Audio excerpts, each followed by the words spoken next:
जय हिंद दोस्तों, कैसे हैं आप लोग। आशा करती हूँ आप लोग स्वस्थ होंगे, मस्त होंगे। चलिए आज हम देखते हैं हमारी नेक्स्ट क्लास। आज हम पीवाईक्यू की सीरीज करेंगे। ये हमारा इंग्लिश का सिलेबस है जिसमें language, vocabulary, comprehension, writing skills और लिटरेचर आता है, ठीक है ना। उसके बाद हमारा क्या है, ये हमारे जायसवाल कोचिंग सेंटर का परिवार है। अब हम आते हैं हमारे फर्स्ट क्वेश्चन पे। क्या कह रहा है, विच of the following statement is not correct about a language. क्या लिखा है कि निम्नलिखित में से भाषा के बारे में कौन सा कथन सत्य नहीं है। Statement is not about correct about a language, ठीक। इसके बाद क्या लिखा गया है, it is a method of human communication. क्या भाषा हमारी मानव का संचार का एक माध्यम है। ह्यूमन कम्युनिकेशन क्या होता है, संचार। कम्युनिकेशन मतलब क्या होता है, संचार। कम्युनिकेशन मतलब होता है संचार, और ह्यूमन मतलब क्या होता है, मानव। तो क्या लिखा है, it is a method of human communication. क्या हमारा भाषा का माध्यम क्या एक मानव संचार है। फिर दूसरा क्या लिखा है, in India language diversity pose a complex problem. Bharat में भाषाई विविधता एक जटिल समस्या उत्पन्न करती है। क्या होता है, डाइवर्सिटी मतलब होता है विविधता। क्या होता है, विविधता, ठीक है ना।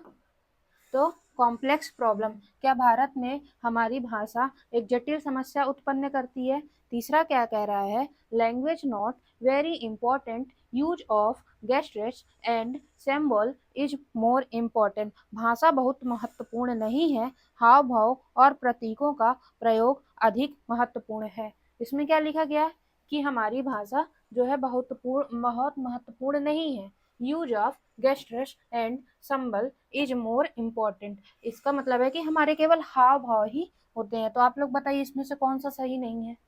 कौन सा सही नहीं है, सी नंबर।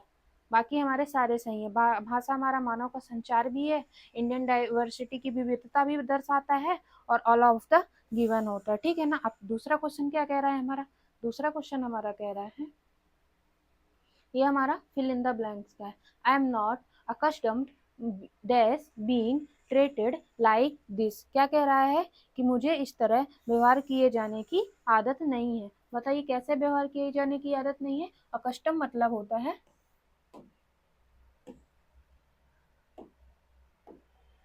हैबिट। अकस्टम मतलब क्या होता है,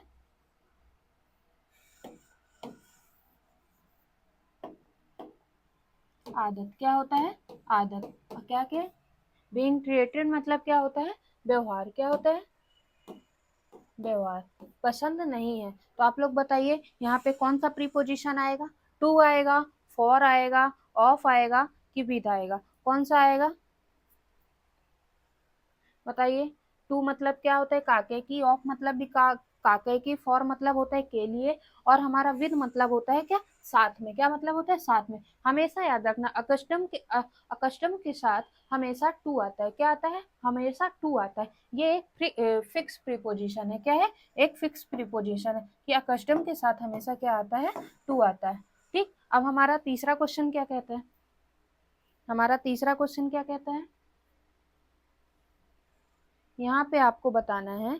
क्या लिखा है, English language could not find it place in India as a. भारत में अंग्रेजी भाषा अपना स्थान किस रूप में नहीं बना सकी है। आपको बताना है कि भारत में हमारी जो इंग्लिश लैंग्वेज है वो मतलब किस हिसाब से, मतलब अपना स्थान नहीं बनाई है। तो पहला क्या कह रहा है, first language in the school curriculum. दूसरा है third language in the school curriculum, medium of interest in instructions of and operation second language in the school से सरिकुलम। बताइए इसमें से कौन सा होगा हमारा। देखिए हमेशा आप लोग फॉर्म भरते हैं तो फर्स्ट लैंग्वेज आपकी जो राज्य भाषा, स्टेट भाषा होती है वो आती है। जैसे अपने एमपी में पहली भाषा वैसे हिंदी आती है, सेकंड लैंग्वेज हमारी क्या आती है, इंग्लिश। तो कौन सी भाषा नहीं बना पाई है, फर्स्ट लैंग्वेज नहीं बना पाई है, ठीक है ना। उसके बाद हमारा क्या आता है, थर्ड क्वेश्चन हमारा क्या आएगा, थर्ड क्वेश्चन है हमारा, sorry fourth question.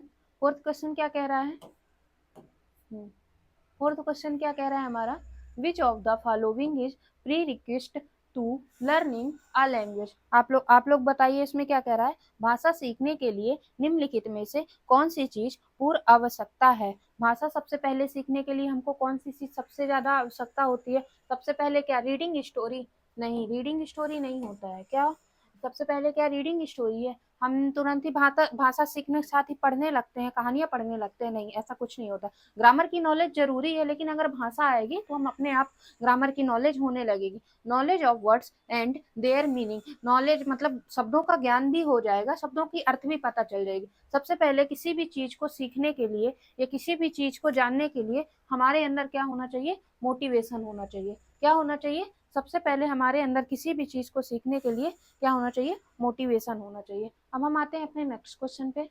Next question हमारा क्या कह रहा है, विच of the following refers to integrative integrative metacognitive strategy during listening। क्या बोला है कि हमारा निम्नलिखित में से कौन सा सुनते समय क्या लिखा है, इंटीग्रेटिव मेटाकॉग्निटिव स्ट्रेटेजी को दर्शाता है। इंटीग्रेटिव मतलब होता है कि एकीकृत, क्या होता है, एकीकृत होता है। मेटा मतलब होता है कि एकीकृत, मेटा संख्यात्मक किस स्ट्रेटेजी को दर्शाता है। ड्यूरिंग मतलब होता है दर्शाना। तो पहला क्या लिखा गया है, evaluate comprehension and strategy use. ठीक, दूसरा क्या लिखा है, decide what is and is not important to understand. तीसरा क्या लिखा है, decide if more linguistic background और नॉलेज इज नीडेड। चौथा क्या है, सेट अ प्रपोज और decided in advance what to listen for. आप लोग बताइए इसमें से क्या होगा। पहला क्या लिखा है, समझ और अपनाई गई रणनीति का मूल्यांकन करना। रणनीति इवोल्यूशन यानी इवेल्यूट मतलब क्या होता है, इवेल्यूएट मतलब होता है रणनीति, ठीक है। दूसरा क्या गया, डिसाइड करना होता है, हमें समझना होता है। तीसरा क्या लिखा है, यह तय करना कि अधिक भाषाई पृष्ठभूमि या ज्ञान की आवश्यकता है। चौथा क्या लिखा है कि सेट अप परपोज, पर्पज अपना क्या लिखना है, उद्देश्य करना, कि पहले हमें तय करना है कि किस चीज को सुनना है। तो क्या होगा, इसका सही आंसर क्या होगा, यह तय करना है कि क्या समझना महत्वपूर्ण है और क्या नहीं। बताइए। देखिए रणनीति तो बनती रहेगी और डिसाइडेड भी होता रहेगा कि उसका क्या बैकग्राउंड रखेगा, हमारा उद्देश्य भी हो जाएगा। सबसे पहले हमें क्या अपनाना चाहिए, यह तय करना या कि समझना है महत्वपूर्ण है कि महत्वपूर्ण है कि नहीं। किसी भी सब्जेक्ट को या किसी भी कोर्स को पढ़ने के लिए सबसे पहले हमें ये जानना है कि क्या हमें पढ़ना है और क्या नहीं पढ़ना है। हमें ऐसे ही एकात्मक और एकीकृत संख्यात्मक हमें स्ट्रेटेजी बनानी चाहिए। ठीक, अब हम अपने आते हैं नेक्स्ट क्वेश्चन पे। नेक्स्ट क्वेश्चन हमारा क्या कहता है, Which of the following refers to integrative metacognitive strategy after listening। ठीक, निम्नलिखित में से कौन सा सुनने के बाद इंटीग्रेटिव मेटाकॉग्निटिव स्ट्रेटेजी को दर्शाता है। ठीक, अब बताइए आप लोग इसमें क्या कहा गया, evaluate comprehension and strategy use. वही मतलब कि अपना जो है, तो क्या लिखा गया है कि समझ और इस्तेमाल की गई रणनीति का मूल्यांकन करना। क्या करना, स्ट्रेटेजी को अपना समझ और अपनी रणनीति का मूल्यांकन करना है। दूसरा क्या है, decide what is and is not important to understand. दूसरा क्या बता गया, क्या महत्वपूर्ण है और क्या नहीं, यह हमें तय करना। Decide if more linguistic background और नॉलेज इज नीडेड। क्या लिखा है, उद्देश्य नीति को निर्धारण करना, पहले यह तय करना कि क्या सुनना है और क्या नहीं।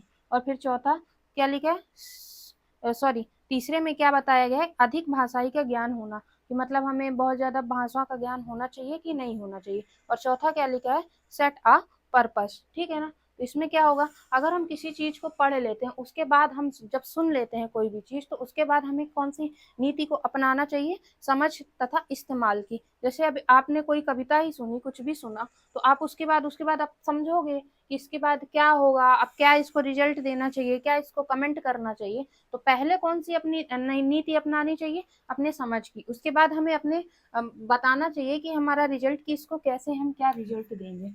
ठीक, अब हमारा सातवां आता है,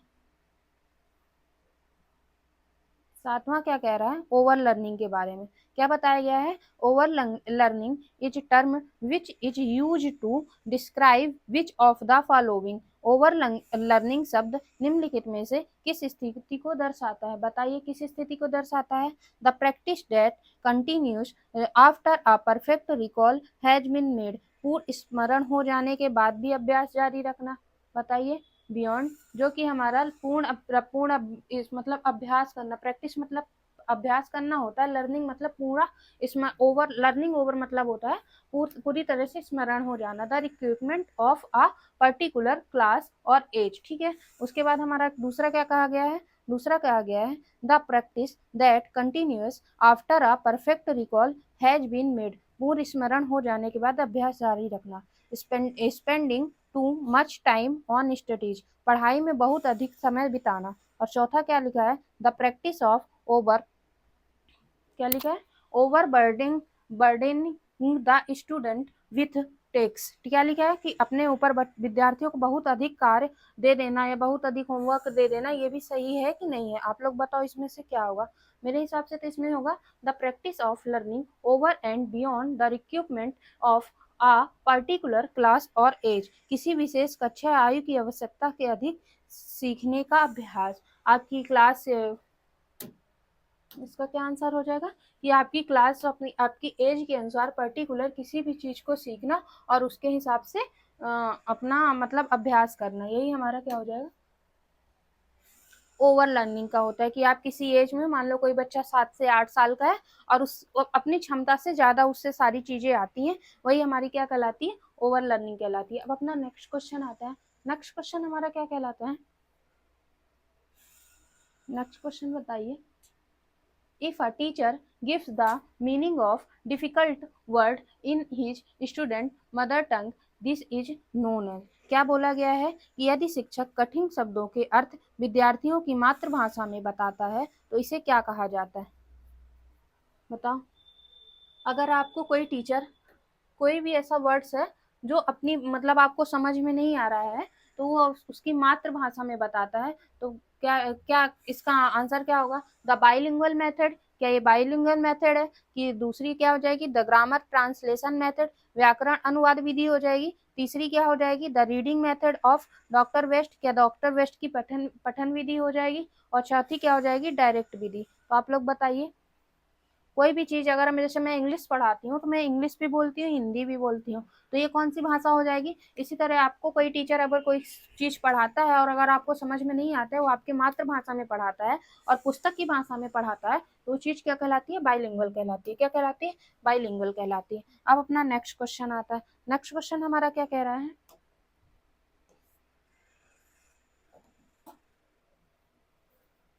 focus stimulation on help a child to. क्या लिखा गया है कि अपने फोकस के बारे में बताना। फोकस स्टिमुलेशन बच्चे को किस प्रकार सहायता करता है। क्या लर्न शॉर्ट सेंटेंस, क्या छोटे छोटे वाक्यों में, learn to speak target word, क्या लक्षित शब्दों को बोलना या सीखना, लर्न टू वर्ड्स, क्या दो शब्दों को सीखना, learn in the native language, क्या मातृभाषा में सीखना। आप लोग बताइए क्या बोल, कैसे बच्चों को मतलब फोकस करना है, कि स्टिमुलेशन करना है कि बच्चा कैसे सीखेगा। तो learn to speak target word, अगर किसी बच्चे को कुछ सारी चीजें नहीं समझ में आ रही हैं तो हम बच्चों को वही शब्द सिखाएंगे जो मेनली इंपॉर्टेंट होता है। तो क्या हो जाएगा इसका आंसर, टारगेट। क्या हो जाएगा, learn to speak target word. ठीक। अब हमारा आता है नेक्स्ट क्वेश्चन, नेक्स्ट क्वेश्चन हमारा क्या कह रहा है,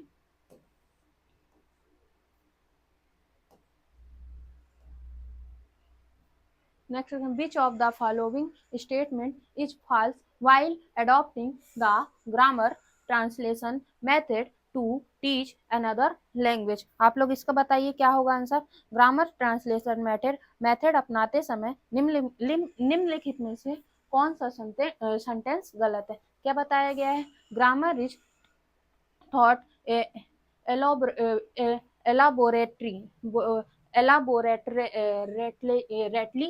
और दूसरा क्या बताया गया है, the new language is taught through their mother tongue. तीसरा क्या है, the textual content is given more important, pronunciation is given lesser important. बताइए क्या बताया गया है, पहला क्या बताया, ग्रामर इज टॉट एलोबोरेटली, व्याकरण को विस्तार से पढ़ाया जाना, क्या व्याकरण को विस्तार से पढ़ाया जाना। फिर दूसरा क्या बताया गया, the new language is taught through their mother टंग, क्या बताया गया, नई भाषा मातृभाषा के माध्यम से सिखाई जाती है। तीसरा क्या बताया गया, the textual content is given more important, पाठ सामग्री को अत्यधिक महत्व दिया गया। चौथा क्या है, pronunciation is given lesser important, क्या बताया गया है कि उच्चारण को कम महत्व दिया गया है। आप लोग बताइए, अगर ग्रामर सीखते समय सबसे पहले किस चीज में हमें देना चाहिए अधिक महत्व, हमें तो ग्रामर के इसमें भी देना चाहिए, समझदारी में भी देना चाहिए, विस्तार को पढ़ना भी चाहिए। दूसरा क्या है, नई मातृभाषा के माध्यम से भी हमें सीखना चाहिए, द न्यू लैंग्वेज के हिसाब से भी सीखना चाहिए। चौथा क्या है, उच्चारण को कम महत्व देना चाहिए, क्या उच्चारण को कम महत्व दिया जाता है। और तीसरा क्या कह रहा है, पाठ्य सामग्री को अधिक महत्व दिया जाता है, पढ़ने की सामग्री को अधिक महत्व देना सही है। क्वेश्चन क्या बोला है,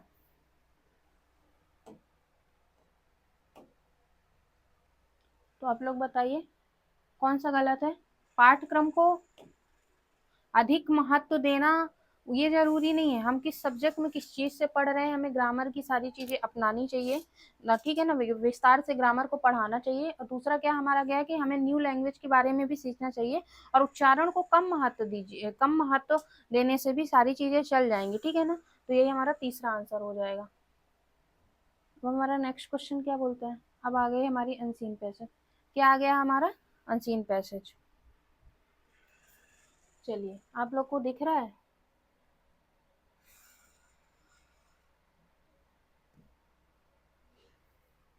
अनसीन पैसेज है। अनसीन पैसेज में क्या किया गया, passage for question 11 to 17, direct read the given poem and answer the question given below according. I would like to be the sort of friend that you have been to me. I would like to be the help, क्या बोलेगा, I would like to be the sort of friend that you have been to me, ठीक। क्या बोल रहा है, मैं वैसा ही दोस्त बनना चाहता हूँ जैसे तुम मेरे लिए हो। I would like to be the help that you have been always glad to be, ठीक। उसके बाद क्या कह रहा है, मैं भी तुम्हारे लिए वैसे ही मदद करना चाहता हूँ जैसा तुम मेरे लिए सहारा बनना चाहते हो। तीसरा क्या कह रहा है, तीसरा हमारा कह रहा है, I would like to means as much to you each minute of the day as you have meant old friend of mind to me along the way. फिर क्या बोल रहा है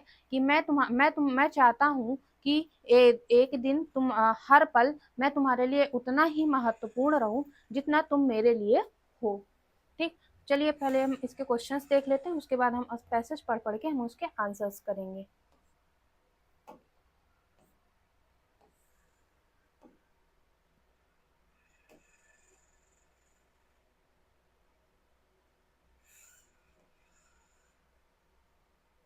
क्या लिखा है, विच of the following is the most suitable title for the given poem. अब इसमें क्या बोला गया है कि जो हमारा पोएम है उसमें कौन सा टाइटल गिवन दिया गया है। तो आप लोग बताइए किसके बारे में कह रहा है, फ्रेंड्स के बारे में क्या कह रहा है, किसके बारे में कह रहा है कि मैं एक अच्छा दोस्त बनना चाहता हूँ जैसा तुम मेरे लिए हो। तो यहाँ पे क्या हो जाएगा, फ्रेंड्स के बारे में कह रहा है, किसके बारे में कह रहा है, फ्रेंड्स के बारे में। तो journey to the end, no. Unpleasant thing, नहीं। A friend with some problem, अपने फ्रेंड की वो उसी प्रकार मदद करना चाहता है जैसे वो उसकी मदद करता है। यहाँ पे अब friend with some problem, friend के साथ क्या उसको प्रॉब्लम है, नहीं। अ फ्रेंड्स ग्रीटिंग, वो फ्रेंड के साथ खुश है, वो अपनी खुशी दर्ज कर रहा है, ठीक है ना। तो इसका आंसर ये हो जाएगा। फिर उसके बाद क्या बताया गया है, फिर सेकंड क्वेश्चन क्या कह रहा है हमारा, I would like to stay the kindly things. Which part of speech is the word of kindly in the given line of the poem? अब आप लोग को बताना है इसमें kindly किस हिसाब से किस चीज से अपन का वो कर रहा है, आप लोग बताइए। मैंने आप लोग को ये पार्ट ऑफ स्पीच पिछले 2-3 क्लासों में कितनी बार बताया है, क्या होता है, I would like to stay the kindly things. देखो आई हमारा क्या हो गया, सब्जेक्ट, ये किसका नाम काम कर रहा है, नाउन का काम कर रहा है। वुड क्या था हमारा, क्या हो गया, मेन वर्ब, हेल्पिंग वर्ब हो गई। कौन सी वर्ब हो गई, हेल्पिंग वर्ब। टू लाइक क्या क्या हो गया, मेन वर्ब हो गया। उसके बाद हमारा क्या आ रहा है, प्रीपोजिशन। प्रीपोजिशन के बाद प्रीपोजिशन का क्या आता है, ऑब्जेक्ट आता है। क्या आता है, ऑब्जेक्ट आता है। फिर उसके बाद दा हमारा क्या हो गया, आर्टिकल्स हो गया। काइंडली थिंग्स, थिंग्स हमारा किस हिसाब से शो कर रहा है, नाउन का। और जो नाउन की विशेषता बताता है वो क्या कहलाता है, एडजेक्टिव कहलाता है। क्या कहलाता है, एडजेक्टिव कहलाता है। इसका आर्टिकल यानी डिटरमाइन हो गया। क्या हो गया, इसको डिटरमाइन कहते हैं। तो पहले इसका क्या हो जाएगा, किसका बताना है हमें, काइंडली का बताना है। काइंडली का क्या हो जाएगा, एडजेक्टिव। ठीक। अब फिर उसके बाद अपने तीसरे क्वेश्चन पे आते हैं कि तीसरा क्वेश्चन क्या बोल रहा है, नेक्स्ट क्वेश्चन क्या बोल रहा है, what is the mood off the given poem. तो पोएम में जो कवि है, जो पोएम में अपनी कैसी भावना व्यक्त कर रहा है। तो चलिए यही पहले पोएम देखते हैं कि कैसी भावना वो व्यक्त कर रहा है अपनी।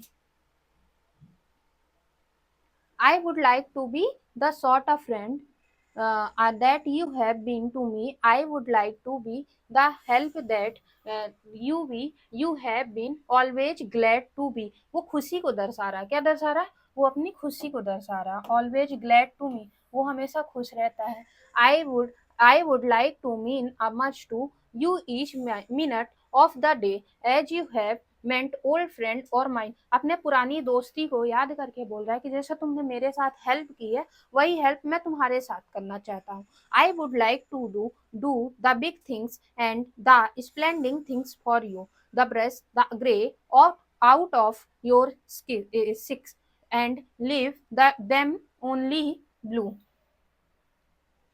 ठीक, आप लोग को दिख रहा है। I would kindly to say thing that I so oft have heard। यहाँ पे मेनली क्या बता रहा है, हर जगह ये अपनी खुशी को दर्शा रहा है। किसके बारे में कह रहा है, जॉय। फिर उसके बाद क्या बता रहा है, ग्लैड।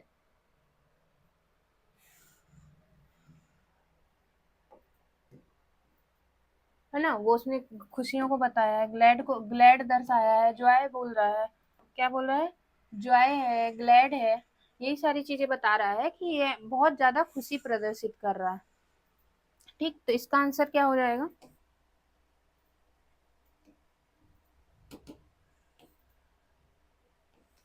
तो पोएट अपनी कैसी मनोस्थिति को दर्शा रहा है। मूड मतलब क्या होता है, मनोस्थिति।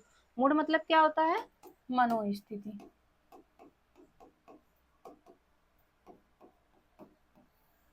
ठीक, तो क्या वो बहुत खुश है, चीयरफुल है, क्या वो दुखी है, क्या वो पेसिमिस्ट है, बहुत ज्यादा अपने आप को अप्रिय समझ रहा है, अप्रिय भावना कर रहा कि मेरा दोस्त बहुत अप्रिय है, मैं उससे प्यार नहीं करता, ऐसा कुछ बताया नहीं। रियलिस्टिक है एकदम, उसकी परफेक्ट चीजें बोल रहा नहीं। कभी इसमें बहुत ज्यादा ही खुश है, क्या है, चीयरफुल है, इंजॉय कर रहा है, ग्लैड है, जॉय है, यही सारी चीजें हैं। ठीक है ना। अब हम अपने आते हैं क्वेश्चन नंबर 14 पे। क्या बोल रहा है question number 14, which of the following is nearest in meaning to the word splendid in the given poem। यहाँ पे हमें splendid का मतलब बताना है कि splendid का मतलब क्या होगा। तो splendid का मतलब क्या होता है, शानदार। क्या होता है, splendid का मतलब क्या होता है, शानदार। तो यहाँ पे ऑफेंसिव, ऑफेंसिव, रेगुलर, मैग्निफिसेंट या इंफेरियर। आप लोग बताओ इसमें क्या होगा। ऑफेंसिव का मतलब भी होता है अप्रिय टाइप में, और हमारा क्या है, रेगुलर एकदम डेली के बेसिस पे आ जाता है। मैग्निफिसेंट मतलब होता है शानदार, भव्य, और इंफेरियर का मतलब भी ऑफिशियंस का क्या होता है, सिनोनिम्स होता है। ठीक है ना। तो यहाँ पे हमारा क्या हो जाएगा, मैग्निफिसेंस। ठीक, अब हम अपने आते हैं नेक्स्ट क्वेश्चन पे। नेक्स्ट क्वेश्चन हमारा क्या कह रहा है,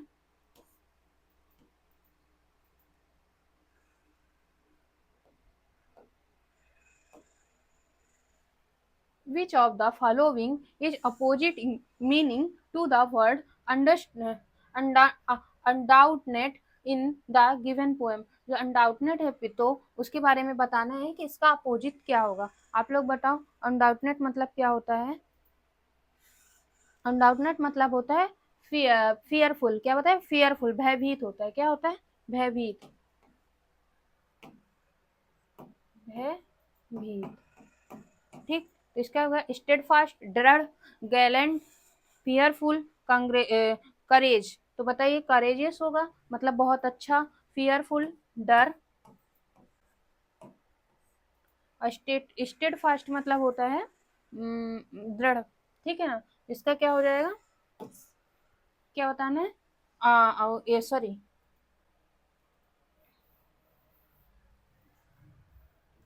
अनडाउटनेट मतलब होता है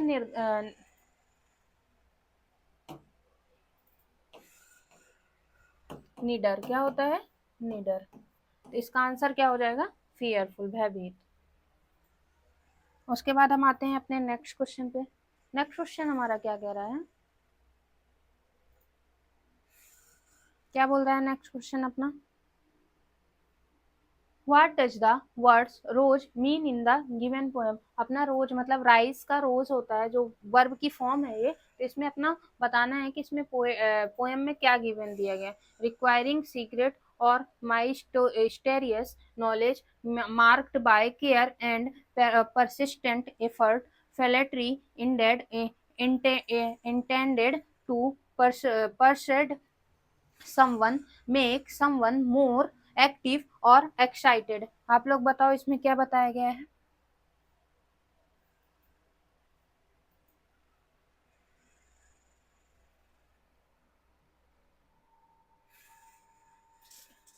इसमें एक्साइटिंग के बारे में बताया गया है, क्या बताया गया है, ये बताया गया है कि